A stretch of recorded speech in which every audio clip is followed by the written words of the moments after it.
This Temu USB microscope camera might look tempting, but I would not treat the main product photo as proof by itself. This keyword has a strong bias signal, so the important part is filtering hype from real proof.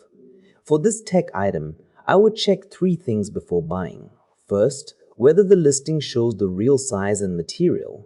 Second, whether buyer photos match the promise. And third, whether low-star reviews repeat the same complaint. Quick question before the buyer photos. Comment your if those show up more than once, the low price stops being the main point. The clean buyer test is this. If the review photos prove the exact use case, it can still be interesting.